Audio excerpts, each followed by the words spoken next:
Hello दोस्तों, welcome to my YouTube channel कहानी with Lata. अलग ओझा संयुक्त परिवार का बंटवारा। मूलिया मैके से ही जली भुनी आई थी।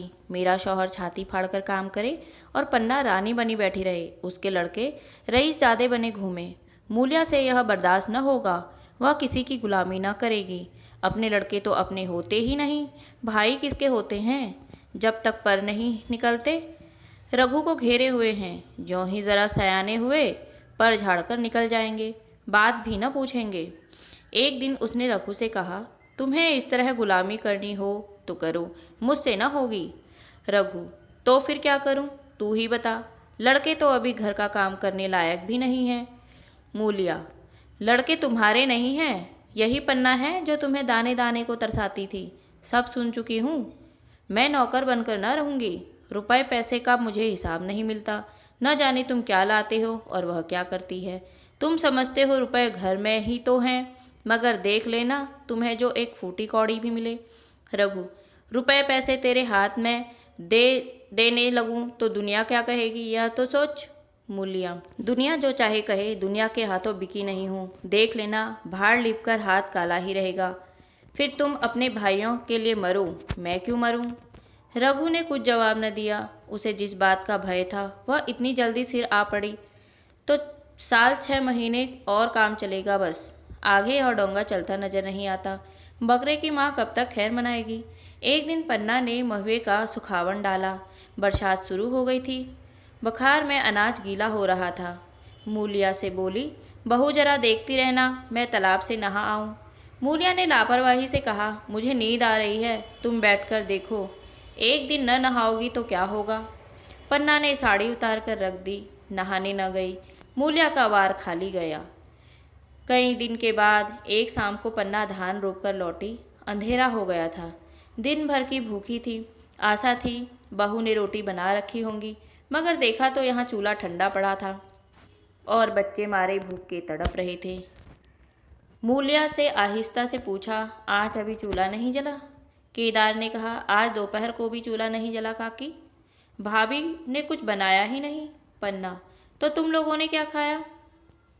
केदार, कुछ नहीं, रात की रोटी थी, खुनू और लक्ष्मण ने खाई, मैंने सत्तू खा लिया।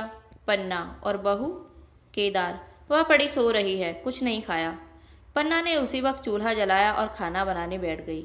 आटा गूंथती थी और रोती थी। क्या नसीब है, दिन भर खेत में जले और घर आई तो चूल्हे के सामने जलना पड़ा। केदार का 14वां साल था। भाभी के रंग ढंग देखकर सारी स्थिति समझ रहा था। बोला, काकी, भाभी अब तुम्हारे साथ रहना नहीं चाहती।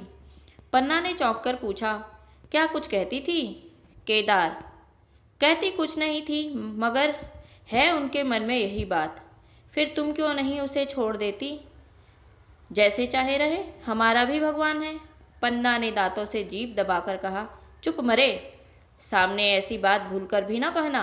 रघु तुम्हारा बड़ा भाई है। भाई नहीं, तुम्हारा बाप है। मूलिया से कभी बोलोगे तो समझ लेना जहर खा लूँगी। दशहरे का त्यौहार आया। इस गांव से कोस भर एक पूर्वे में मेला लगता था। गांव के सब लड़के मेला देखने चले। पन्ना भी लड़कों के साथ चलने को तैयार हुई, मगर पैसे कहाँ से आए। कुंजी तो मूलिया के पास थी। रघु ने आकर मूलिया से कहा, लड़के मेले जा रहे हैं, सबों को 2-2 रुपए दे दो, 2-2 पैसे दे दो। मूलिया ने तोरिया चढ़ाकर कहा, पैसे घर में नहीं है। रघु, अभी तो तिलहन बिका था, क्या इतनी जल्दी उठ गए। मूलिया, हाँ उठ गए। रघु, कहाँ उठ गए, जरा सुनो। आज त्योहार के दिन लड़के मेला देखने न जाएंगे। मूलिया, अपनी काकी से कहो पैसे निकाले गाड़ कर क्या रखेगी। खूंटी पर कुंजी हाथ पकड़ लिया और बोली, कुंजी मुझे दे दो, नहीं तो ठीक नहीं होगा। खाने पहनने को भी चाहिए, कागज़ किताब को भी चाहिए, उस पर मेला भी देखने को भी चाहिए।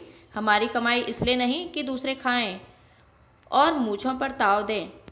पन्ना ने रघु से कहा, भैया पैसे क्या होंगे, लड़के मेला देखने न जाएंगे।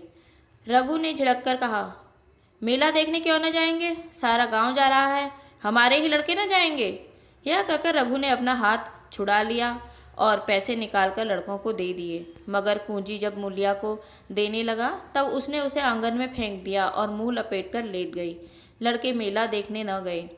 इसके बाद 2 दिन गुजर गए। मूल्या ने कुछ नहीं खाया और पन्ना भी भूखी रही।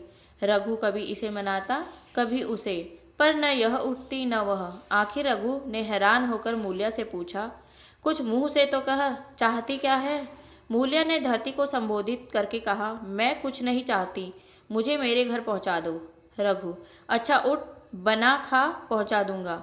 मूल्या ने रघु की ओर आंखें उठाई। रघु उसकी सूरत देखकर डर गया।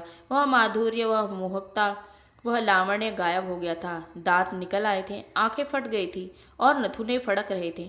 अंगारे की सी लाल आंखें से देखकर बोली, अच्छा तो काकी ने यह सलाह दी है, यह मंत्र पढ़ाया है, तो यहाँ ऐसी कच्ची नहीं हूँ, तुम दोनों की छाती पर मूंग दलूंगी। हो किस फेर में? रघु, अच्छा तो मूंग ही दल लेना, कुछ खा पी लेगी तभी तो मूंग दल सकेगी। मूल्या, अब तो तभी मुंह में पानी डालूंगी जब घर अलग हो जाएगा। बहुत झेल चुकी, अब नहीं झेला जाता। रघु सन्नाटे में आ गया। एक दिन तक उसने मुंह से आवाज़ ही न निकली। अलग होने के उसके स्वप्न में भी कल्पना न की थी। उसने गांव में 2-4 परिवारों को अलग होते देखा था। वह खूब जानता था, रोटी के साथ लोगों के हृदय भी अलग हो जाते हैं, अपने हमेशा के लिए गैर हो जाते हैं, फिर उनमें वही नाता रह जाता है जो गांव के आदमियों में। रघु ने मन में ठान लिया था कि इस विपत्ति को घर में न आने दूंगा, मगर होनहार के सामने उसकी एक न चली। आह, मेरे मुंह में कालिक लगेगी, दुनिया यही कहेगी कि बाप के मर जाने पर 10 साल भी एक में न निभाह हो सका, फिर किसके अलग हो जाऊं? जिसको गोद में खिलाया, जिस बच्चों की तरह पाला, जिसके लिए तरह तरह के कष्ट झेले, उन्हीं से अलग हो जाऊं? अपने प्यारों को घर से निकाल बाहर करूं? उसका गला फंस गया। कांपते हुए सर में बोला, तू क्या चाहती है कि मैं अपने भाइयों से अलग हो जाऊं? भला सोच तो, कहीं मुंह दिखाने लायक रहूंगा? मूल्या, तो मेरा इन लोगों के साथ निभाना होगा। रघु, तो तू अलग हो जा, मुझे अपने साथ क्यों घसीटती? मूल्या, तो मुझे क्या तुम्हारे घर में मिठाई मिलती है? मेरे लिए क्या संसार में जगह नहीं है? रघु, तेरी जैसी मर्जी, जहाँ चाहे रह, मैं अपने घर वालों से अलग नहीं हो सकता। जिस दिन इस घर में 2 चूल्हे जलेंगे, उस दिन मेरे कलेजे के 2 टुकड़े हो जाएंगे। मैं यह चोट नहीं सह सकता। थैंक यू दोस्तों, अगला भाग जल्द ही।